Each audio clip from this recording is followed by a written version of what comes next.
Abra sua Bíblia no livro do Êxodo, capítulo 25.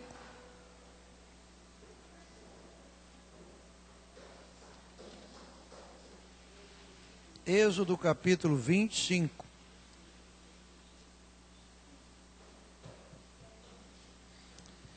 Versículo de número 30.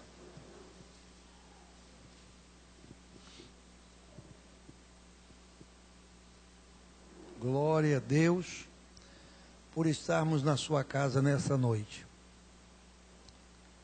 Graças a Deus. Daqui a pouco nós vamos estar orando mais uma vez. Hoje a gente começou a orar às 7h25, mais cedo um pouco. Quem sabe na próxima quarta a gente começa a orar às 7h20.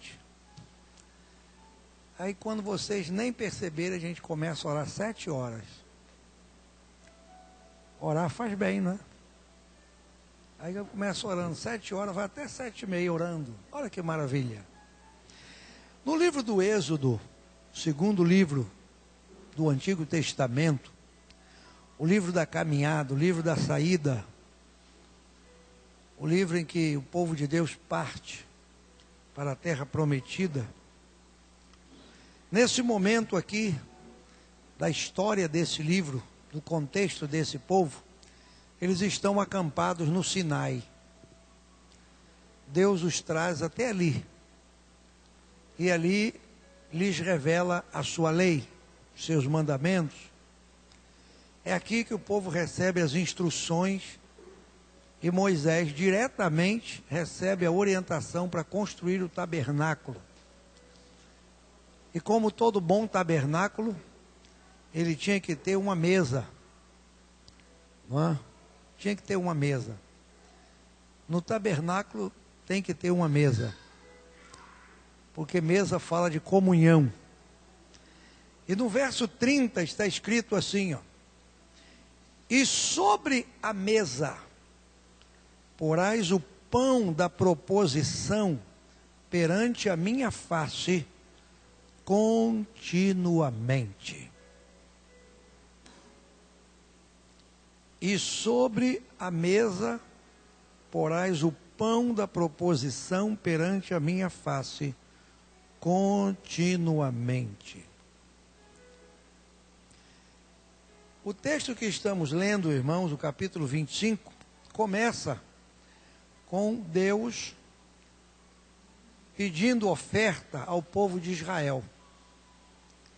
O versículo 2 diz assim: fala, filho de Israel, que eu me traga uma oferta alçada, de todo homem cujo coração se mover voluntariamente. Dele tomareis a minha oferta. E essa oferta, disso.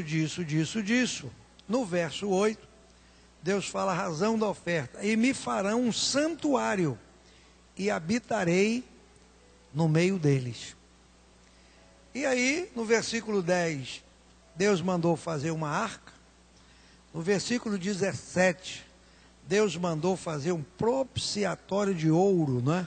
Seria colocado como tampa da arca, com um propósito. Olha o propósito do propiciatório, verso 22. E ali virei a ti, falarei contigo de cima do propiciatório, do meio dos dois querubins. Então tudo tem uma razão. E no verso 23, Deus diz assim: também farás uma mesa. Então no tabernáculo, nesse momento aqui, ó, tinha uma arca, tinha um propiciatório e tinha uma mesa. Deus estava dando instruções ao seu povo. E quando Jesus Cristo está com seus discípulos para celebrarem a ceia, a Bíblia diz que Jesus mandou que eles fossem procurar, num lugar, uma casa que estava preparada, mobiliada. Lucas fala disso, não é? Você sai pela rua, vai ver um homem com um cântaro d'água, segue o homem, onde ele entrar, pergunta: onde está o cenáculo mobiliado para o Senhor celebrar a ceia com seus discípulos, a Páscoa? E o homem mostrou, e lá estava o cenáculo pronto, e naquele cenáculo estava o quê? A mesa. E a Bíblia diz que quando chegou aquela hora, Jesus assentou-se com os 12 à mesa. E naquela mesa tinha os elementos da Páscoa. Não é? E eles celebraram a Páscoa. E a Bíblia diz assim: e quando comiam, Jesus tomou o pão. E quando comiam, Jesus tomou o pão. O pão já estava sobre a mesa. Aqui em Êxodo 25, versículo 30, quando Deus está orientando Moisés quanto às peças do tabernáculo, ele disse: ó, faz uma mesa, versículo 23. E aí deu a orientação de como fazer a mesa. E no versículo 30 ele diz: e sobre a mesa porás o pão da proposição perante a minha face continuamente. O pão era para ser colocado continuamente. Todo dia o sacerdote tinha o dever e a obrigação de levar um pão novo, né? Essa mesa, irmãos, ela foi colocada no lugar do tabernáculo chamado lugar santo. Tinha o átrio, vamos imaginar, aqui é o lugar santo, e depois dessa parede, que era uma cortina, era o lugar santo dos santos. Então, no lugar santo tinha o candelabro, que colocava azeite continuamente para ele ficar sempre aceso. Tinha a mesa, onde era colocado o pão. E esse pão era renovado.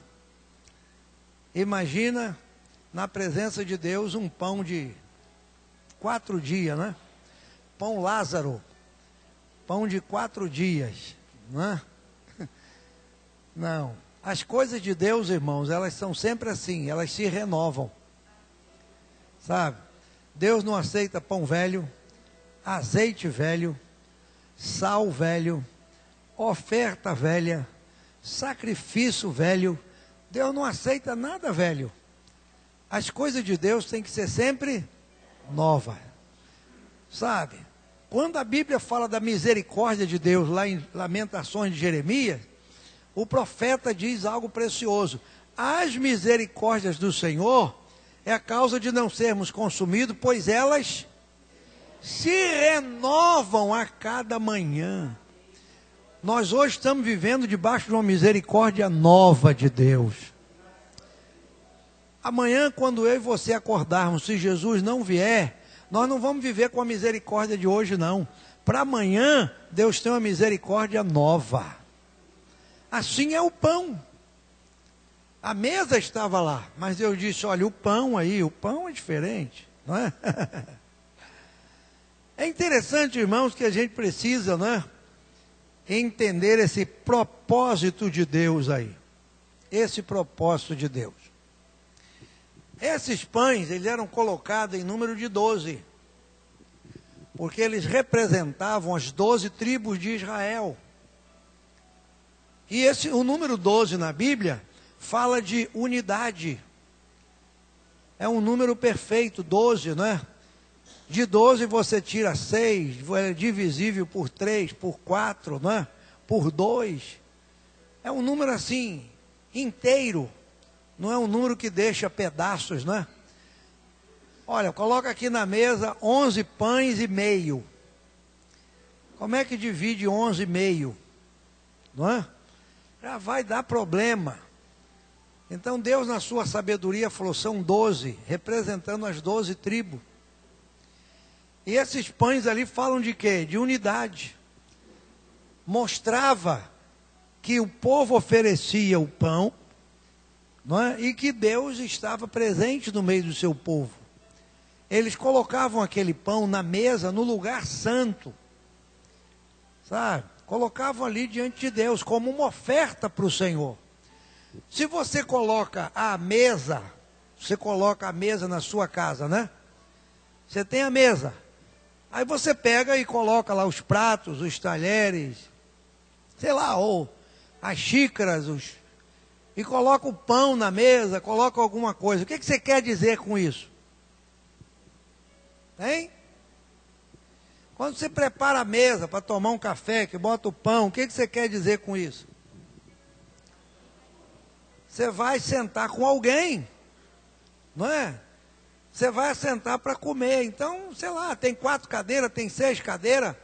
Você está esperando alguém, você botou, sei lá, 4 pratos, 5, 6. Quando os sacerdotes colocavam esses pães diante de Deus, irmão, eles estavam dizendo para Deus o seguinte: Senhor, a tua mesa, a nossa mesa está pronta. Vem cear conosco. Aquilo ali era uma forma deles convidarem Deus para estar presente. Quando essa mesa é posta, quando essa mesa é preparada, irmão, ela está aqui como um símbolo do corpo e do sangue do Senhor. Mas quando preparamos isso aqui, quem é que está sendo convidado para essa mesa? Somos nós e o Senhor. É mesa de comunhão entre nós e Ele. É algo precioso, não é? E é interessante que Jesus Cristo, Ele nos convida a fazer parte dessa mesa. Ele nos convida. Quando ele, lá em seu discurso, que ninguém entendeu, João registrou no capítulo 6, quando ele disse a partir do versículo 48, eu sou o pão da vida. E aí olhou para os judeus, aquele monte de gente, e falou: vossos pais comeram maná no deserto e morreram. Quem comer desse pão vive para sempre.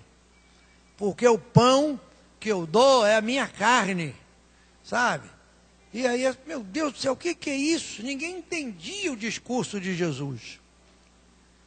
Jesus naquela hora, irmãos, ele estava dizendo para aqueles homens: vocês lembram do pão que o sacerdote colocava sobre a mesa? Eu sou esse pão. Aquele pão, ele pereceu. Aquele pão ficou na história. Jesus estava dizendo: eu sou o pão vivo que desceu do céu. Ele estava dando um novo significado ao pão, uma nova importância ao pão. E ele estava dizendo: quem come a minha carne e bebe meu sangue, tem comunhão comigo, tem parte comigo, e eu o ressuscitarei no último dia. Então, ter comunhão com o Senhor é algo precioso, irmãos, é algo glorioso. A natureza do pão é providenciar o que para nós? É trazer o que para nós?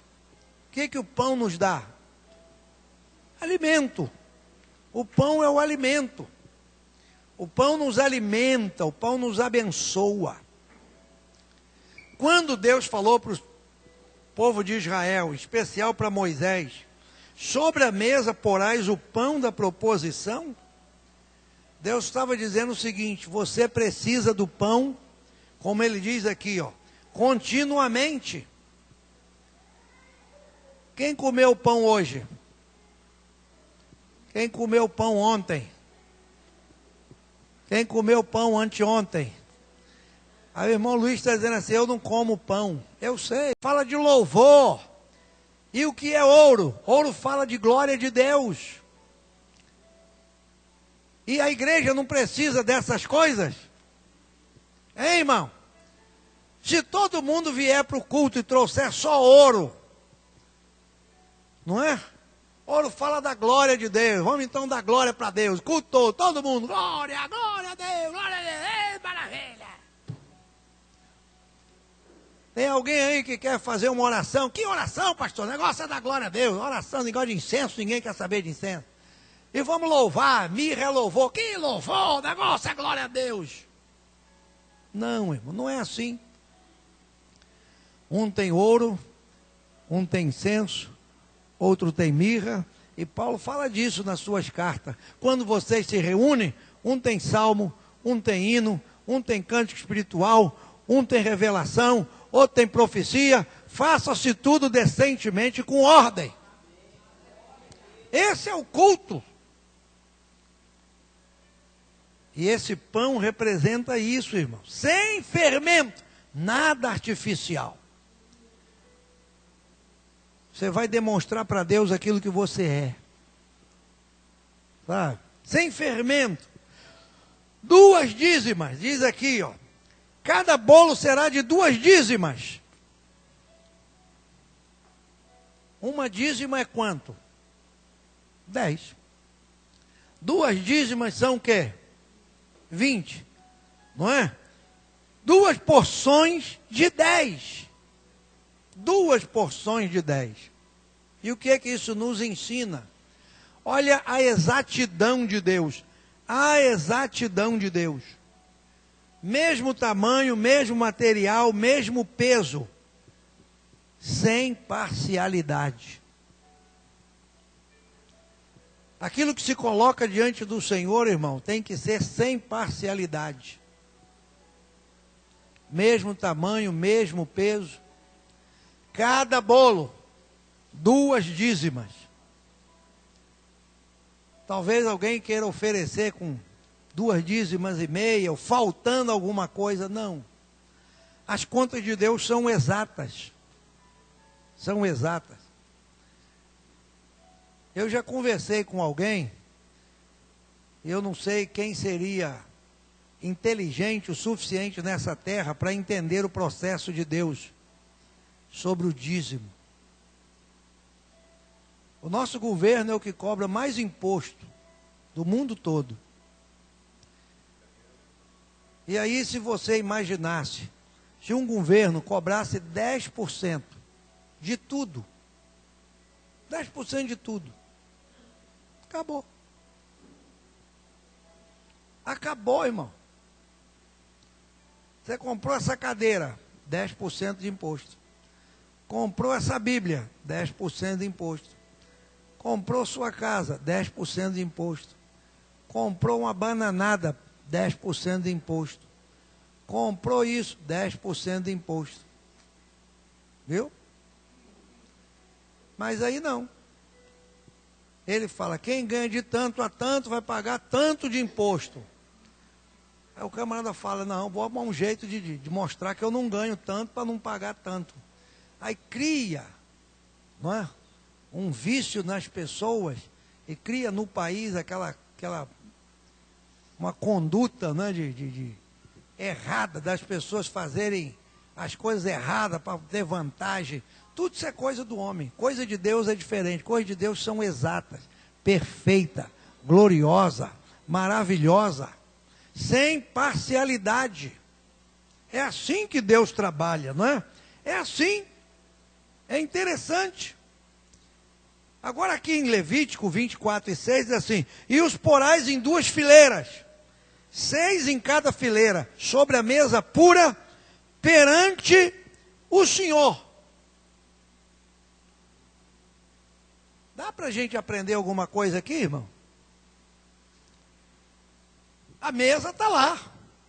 E Deus disse para os sacerdotes, quando forem colocar os pães, coloca sobre a mesa, 6 arrumadinho aqui, 6 aqui, 2 fileiras, 6 em cada fileira. Isso fala de quê, irmão? De ordem. Sabe? De ordem. Porque Deus vinha para aquela mesa é a mesa do Senhor. Os pães eram colocados para Ele. 6 em cada fileira. Deus chegava, estava tudo certinho, tudo arrumadinho. Deus se alegra no lugar, Deus está presente, Deus se sente bem quando tudo está em ordem. Quando tudo está em ordem. Quando Salomão estabeleceu o seu reino, que Deus o abençoou, veio uma mulher lá do Oriente, Extremo Oriente, a rainha de Sabá. E a Bíblia diz que ela soube da sabedoria de Salomão, veio ouvir. E quando ela voltou, qual a impressão que ela levou? Você lembra? Hein? Ela ficou abismada com a ordem no palácio. A maneira como os servos entravam, a maneira como eles saíam, a maneira como eles se portavam, a maneira como eles se conduziam. A mulher ficou impressionada com aquilo, disse, meu Deus, eu nunca vi, tudo em ordem, tudo perfeito. irmãos, isso nos ensina algo, que o culto para Deus, ele tem que ter uma ordem, ele tem que ser perfeito, sabe? Porque você não imagina, a gente não tem ideia. Talvez você não se apercebeu que quando nós abrimos este culto, o Senhor está conosco neste lugar. E Ele exige de nós, como esse pão aqui, ó, tudo direitinho, tudo arrumadinho, sabe? Tudo em ordem. Sábado, eu vou contar do que eu vi e ouvi. Sábado, nós estávamos lá na nossa igreja, pela misericórdia de Deus, que eu não sou dono de nada, quando eu digo nosso, que é do nosso grupo, estávamos juntos, lá em Rochedo de Minas. Foi dada a oportunidade para um moço cantar um hino com um grupo. E ele falou: meus irmãos, só da igreja que eu pastor, e eu quero que os irmãos nos perdoem, porque a gente não teve tempo de ensaiar, não sabe a letra direito, e nos irmãos não toca direito, aqui ninguém canta direito. E ele começou só a falar de defeito. Mas a gente veio para se apresentar para o Senhor. Me deu vontade de levantar e falou: então não apresenta nada. Eu não canto, eu esqueci a cópia. Estou rouco, estou gripado, esqueci o óculos em casa. Arranquei 2 dentes. O que mais? Mas é para Jesus, então vai. Misericórdia, irmão. Não é assim? É. Sabe, irmão? Estou gripado, estou ruim, esqueci o óculos, não sei o quê, não sei cantar, estou desafinado, estou todo esquisito. Mas já que é para Jesus, vai. Vai nada. Para Ele você tem que oferecer o melhor. Ele disse: sobre a mesa, não adianta sair botando pão, não. Eu quero tudo em fileirinha, arrumadinho, sabe? Não tinha pão de 3 dízimas, pão de 1 dízima e 800. Todos eles tinham 2 dízimas. Tudo igual e tudo perfeito perante o Senhor. Porque é para Ele, irmão. O dia que vocês entrarem aqui, presta atenção no que eu vou dizer, hein? Escreve isso aí.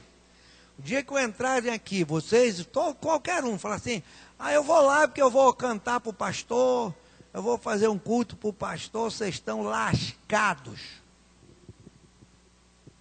perdidos.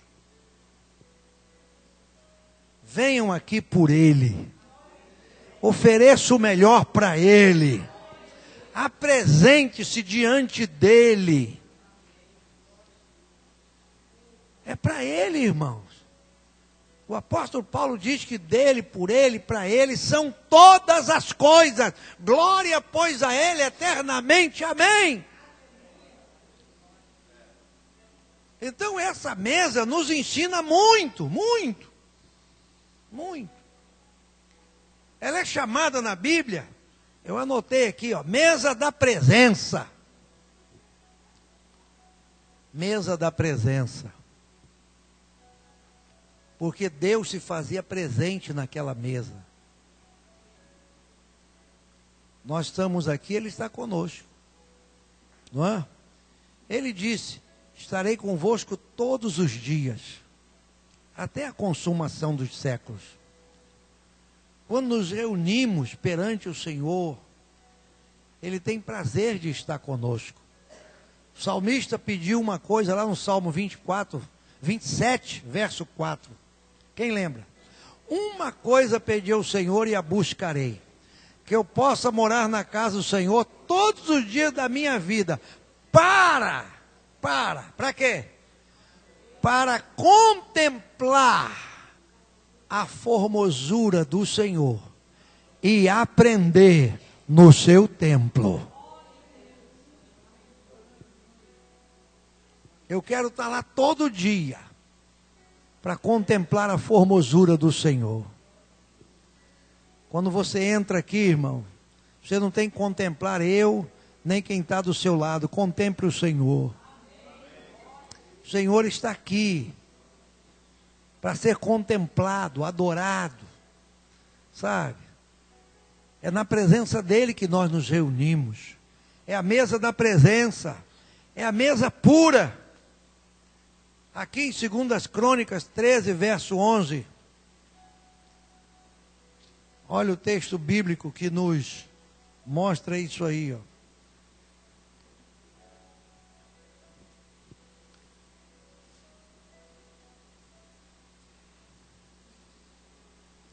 Olha só. Aqui está falando uma situação do povo de Israel. E no versículo 11 diz assim, ó. Vamos ler o 10 para a gente entender o 11. Porém, quanto a nós, o Senhor é nosso Deus e nunca o deixamos. E os sacerdotes que ministram ao Senhor são filhos de Arão. E os levitas se ocupam na sua obra. Verso 11 agora. E queimam ao Senhor cada manhã e cada tarde holocausto, incenso aromático, dispondo os pães da proposição sobre a mesa pura, e o castiçal de ouro, e as suas lâmpadas para se acenderem cada tarde. Porque nós temos cuidado do serviço do Senhor nosso Deus, porém vós o deixastes. Era assim que era o culto naqueles dias. Nos dias do povo de Deus, no passado, o culto era assim, ó. Eles queimavam ao Senhor cada manhã e cada tarde holocausto. Eles ofereciam ao Senhor incenso aromático. Incenso fala de quê? De oração. Queimar cada manhã e cada tarde é o quê? É colocar a nossa vida diante de Deus. Sacrifício vivo, santo e agradável ao Senhor, dispondo os pães sobre a mesa pura. Nessa ordem lá de Levítico 6, tudo certinho, tudo bonitinho. Porque a mesa do Senhor, irmão, ela é pura, ela é maravilhosa. Sabe? É por isso que o apóstolo Paulo, lá em Coríntios, ele diz uma coisa: não podemos participar da mesa do Senhor e da mesa dos demônios. Não podemos. A mesa do Senhor é pura. Não tem fermento. Não tem 2 pesos e 2 medidas. A mesa do Senhor é algo precioso. E aí diz, ó, o castiçal de ouro e as suas lâmpadas para se acenderem cada tarde. Para acender a lâmpada era preciso colocar o quê?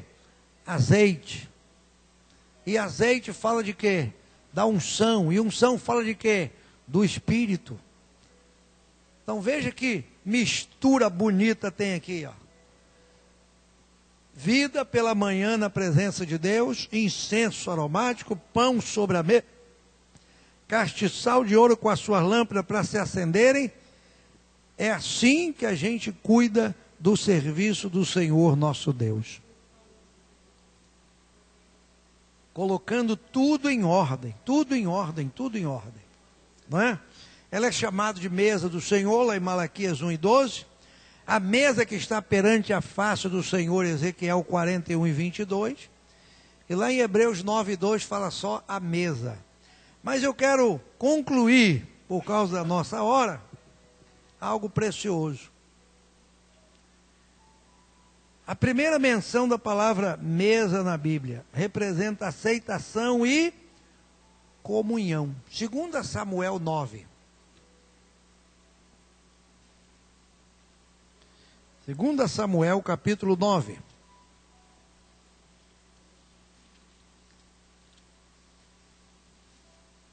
Aí diz aí, ó.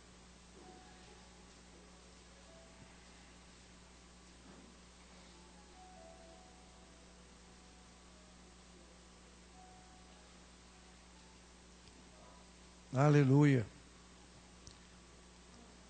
2 Samuel capítulo 9.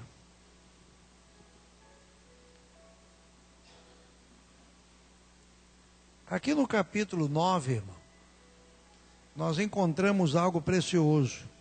Davi perguntando: tem alguém que ficou da casa de Saul para que ele faça bem por amor de Jonatas? Não é? E aí disseram para ele: olha, ainda tem um filho de Jonatas, final do verso 3, ainda alguém? Disse Ziba: ainda é um filho de Jonatas, aleijado de ambos os pés. Onde ele está? Na casa de Maqui, filho de Amiel, lá em Lodebar. Mandou o rei, o tomou da casa de Maqui, vindo Mefibosete, e o filho de Saul, Davi, se prostrou. Ele diz: eis aqui o teu servo. E o que diz o verso 7 aí, irmão?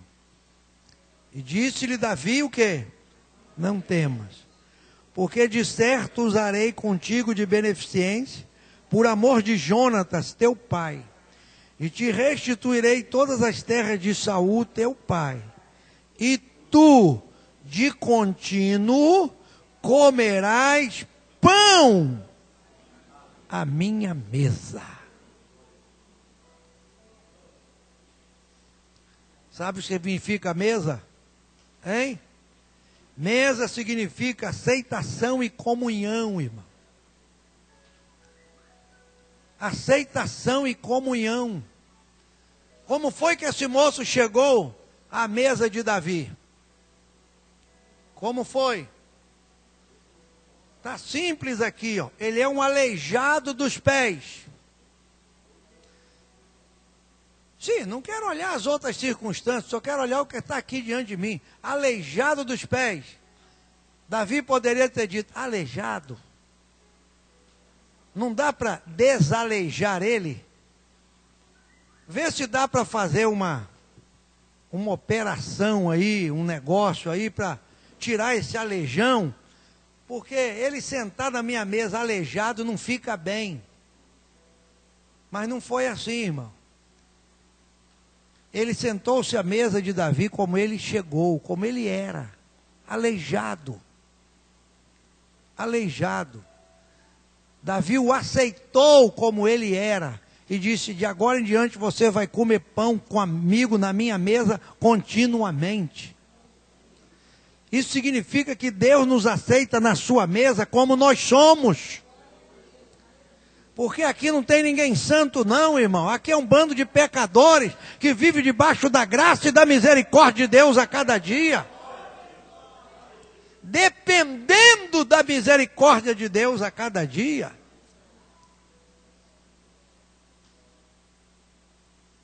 Se Deus falasse assim: como é que você está para sentar na minha mesa?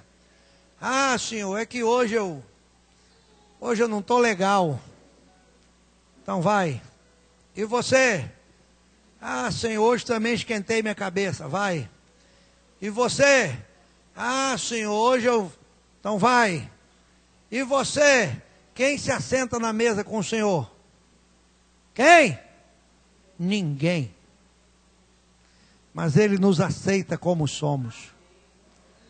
Senhor, eu sou aleijado, vem para a mesa. Senhor, eu não estou legal, vem para a mesa. É por isso que João disse, irmãos, que você tem que andar na luz e ter comunhão uns com os outros. Porque nessa hora, o sangue de Jesus Cristo, seu Filho, nos purifica de todo pecado. Mesa é lugar de comunhão. Deus te aceita como você é. Isso é precioso. Não é? A mesa também representa obediência e valorização. Salmo 128, verso 3. Falamos dele ainda há pouco. O que diz o Salmo 128, verso 3? Está aí, ó.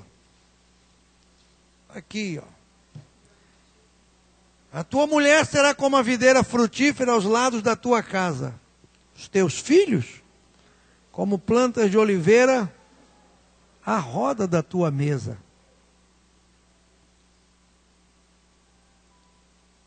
Os filhos têm que estar em volta da mesa, em roda da mesa. Não é difícil um filho sentar numa mesa? Hoje em dia, olhando do ponto de vista familiar hoje, como é difícil os filhos sentarem em volta da mesa, né? O pai senta, a mãe senta e tal, e aí o menino, não pai, é que não sei o quê, peraí, eu estou vendo um negócio ali, carrega o prato dele para um canto, não é assim?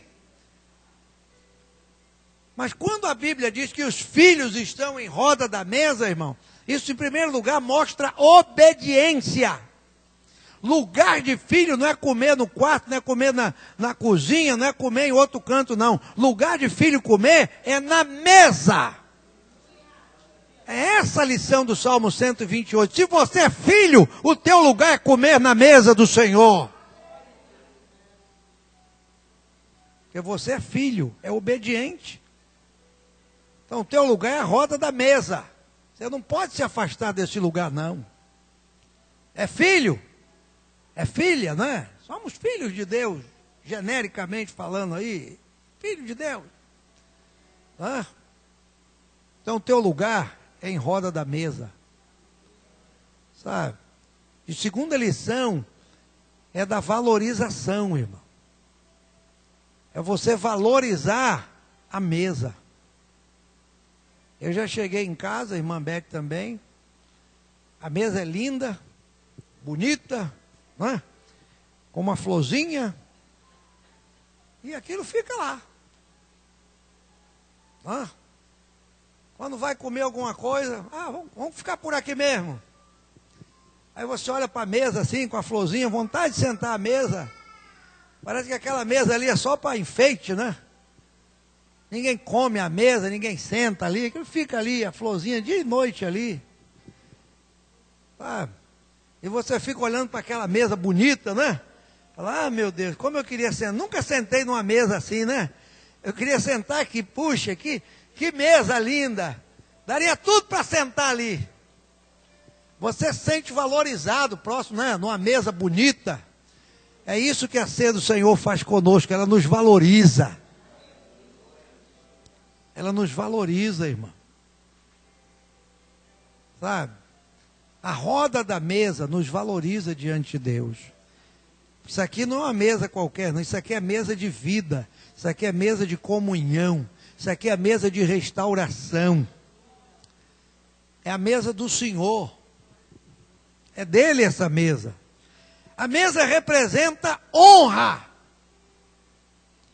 Salmo 23, verso 5, o que está escrito lá? Preparas perante mim, na presença dos meus inimigos, adversários.